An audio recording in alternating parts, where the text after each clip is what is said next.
இயேசு கிறிஸ்துவில் எனக்கு பிரியமான சகோதர சகோதரிகளே, இன்றைய நாளை ஒரு ஜெபத்துடன் நாம் ஆரம்பிப்போம்.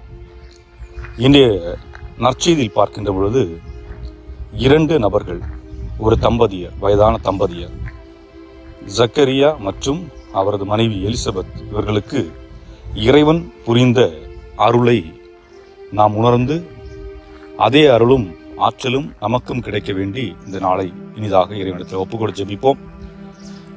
அன்பும் பண்பும் பாசம் நிறைந்த இறைவா, உம்மை போற்றுகின்றோம், உம்மை புகழ்கின்றோம், உம்மை ஆராதிக்கின்றோம், உமக்கு நன்றி செலுத்துகின்றோம். நாங்கள் உம்முடைய பிள்ளைகளாக உம்முடைய அன்பையும் அரவணைப்பையும் ஒவ்வொரு நாளும் பெற்று வாழ்ந்து கொண்டிருக்கின்றோம். அதற்காக உமக்கு நன்றி கூறுகின்றோம். இந்த தம்பதியர் தங்களுடைய வாழ்விலே எல்லாம் இருந்தும் குழந்தை செல்வம் இல்லாமல் இருந்து அந்த நிலையிலும் அவர்கள் உம்மீது கொண்ட நம்பிக்கையை இழக்காமல் தொடர்ந்து உம்மீது நம்பிக்கை கொண்டு வாழ்ந்தார்கள். அவர்களுக்கு எப்பொழுது தேவை என்பதை அறிந்த நீர் அந்த நேரத்துக்கு தகுந்தாற்போல் அவர்களுக்கு குழந்தையை கொடுத்தீர். பல நேரங்களிலே நாங்கள் உம்மிடம் வேண்டுகின்றோம், நாங்கள் கேட்பது உடனடியாக கிடைக்க வேண்டும் என்று நினைத்து வேண்டுகின்றோம்.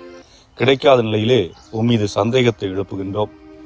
உம்மீது சந்தேகம் அதிகமாகி உம்மை விட்டு விலகிச் செல்லுகின்ற நிலை கூட பல நேரங்களில் எங்களுக்கு ஏற்படுகின்றது.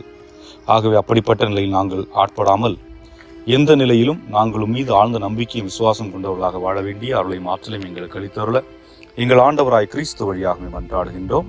ஆமென். அன்புக்குரியவர்களே, இன்றைய நற்செய்தி நமக்கு ஒரு பாடமாக அமைகின்றது. ஏனென்றால் ஒரு தம்பதியர், இந்த தம்பதியர் ஜக்கரியா எங்கே பணி செய்து கொண்டிருக்கின்றார் என்றால் ஆலயத்திலே குருவாக பணி செய்து கொண்டிருக்கின்றார்.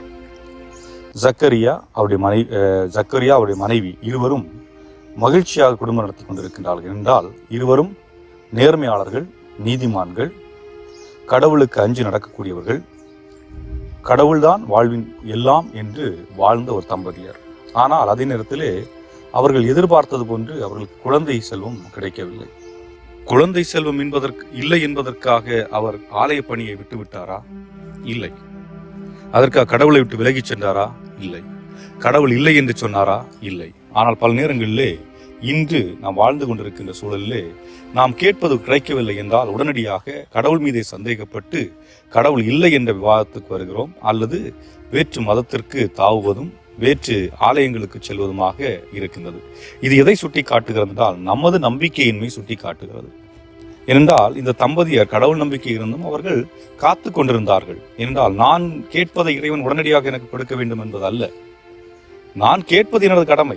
ஆனால் இறைவன் எப்பொழுது விரும்புவாரோ அதை அப்பொழுது அவர் கொடுப்பார். இதுதான் யதார்த்தமான உண்மையும் கூட. ஏனென்றால் நாம் இந்த உலகில் எதற்காக படைக்கப்பட்டிருக்கிறோம்? நான் விரும்பி அந்த உலகத்திற்கு வந்தேன். நான் இப்படி இந்த முக உருவம் தோற்றம் எனக்கு கிடைக்க வேண்டும் என்று நான் விரும்பினேனா? நான் ஒரு ஆணாக பிறக்க வேண்டும், நான் ஒரு பெண்ணாக பிறக்க வேண்டும் என்று நான் விரும்பினேனா? எதையும் நான் விரும்பவில்லை. ஆக இறைவன் தன் விருப்பப்படி என்னை ஆணாகவோ பெண்ணாகவோ படைத்திருக்கிறார். தன் விருப்பப்படி எனக்கு ஒரு முக அமைப்பை கொடுத்திருக்கிறார். தன் விருப்பப்படி எனக்கு ஒரு உடல் அமைப்பையும் கொடுத்திருக்கிறார். ஆக அந்த இறைவன் இந்த உலகில் நான் ஏதோ ஒரு பணியை செய்ய வேண்டும் என்று விரும்புகிறார். அந்த பணியை நான் நிறைவு செய்தவுடனே அவர் என்னை அழைத்துக் கொள்வார்.